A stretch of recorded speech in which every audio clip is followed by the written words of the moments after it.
Meanwhile, the US women registered their first win of the Olympics, thrashing New Zealand by 6-1. Ali Krieger joins us to reflect on that win.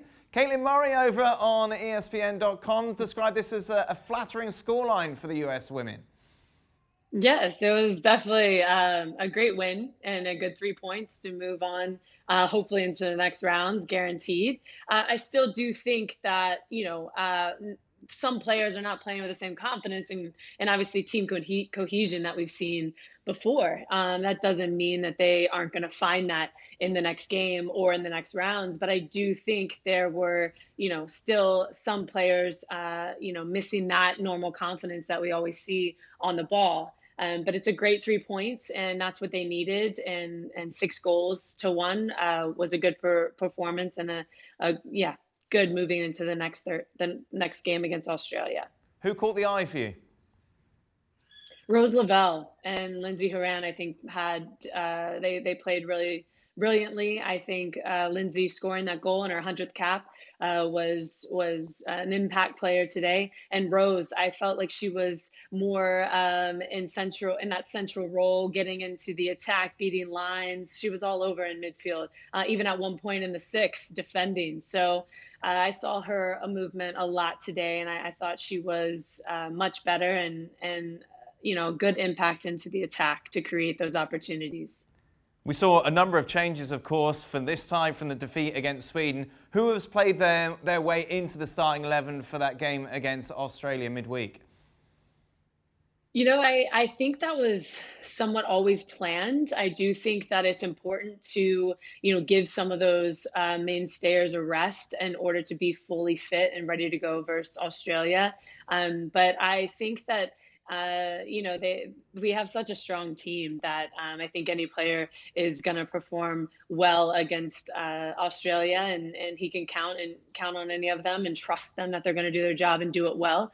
I do think that Carly Lloyd might be in that number 9. We didn't see her in that position in the first game, but I do think Alex coming in and scoring another goal was great. But I do think Carly, can be a little bit more effective just coming 2 feet, receiving and laying off for other players like a Kristen Press and a Megan Rapinoe to get in behind and create in the attack. You must have spoken to a lot of the players after that defeat against Sweden. They weren't pulling any punches, were they? Certainly talking to the media, saying that they'd let themselves down. Obviously, you had Rapinoe coming out and talking about the fact, well, we just need to be able to pass the ball to each other. That's a start. I'm just wondering how the morale in the camp has been over the last few days, given that they've suffered a defeat, which, of course, is something they're not used to at all. Absolutely. I think that, the players themselves, like I said before, are going to recognize that it's not good enough and they need to make the change because we are the ones out on the field. So they understand what needs to be done. They understand that they need to turn it on a little bit more mentally and have a little bit more urgency and tenacity in their game. And I think that we saw that more today. But Australia is going to be a bigger test. And they, one of our former national team coaches, Tony Gustafsson, is the head coach there and understands, obviously a lot of our style and a lot of our players. And so there's other players on the Australian team who are familiar with most of our players who have played in the NWSL. And so I do think that it's going to be a really difficult matchup. We can't go into any of these games thinking that we're automatically going to win.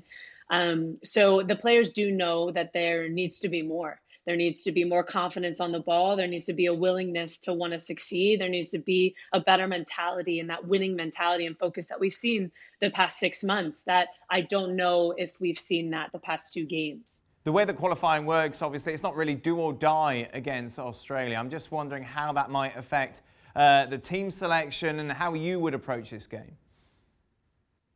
I would approach this game wanting to win and setting a tone moving on into the next rounds. You want to play your team that will continue to play through the next rounds, depending on any kind of niggles that some players have. But it is important to keep that squad together and build that consistency going into the games that, you must win. And so, yes, you do have to worry about resting maybe some of the older players who don't necessarily, play 90 minutes as often as they used to. So that obviously has to be taken care of, but that's more so into the attack and the forward line. But I do think that defensively, and in that number 6 role, we really need to see that consistency in the U.S. moving into the rounds that truly matter. Well, thank you very much for watching ESPN on YouTube. For more sports highlights and analysis, be sure to download the ESPN app. And for live streaming, premium content, and let's not forget as well, ESPN FC 7 days a week. Subscribe to ESPN+.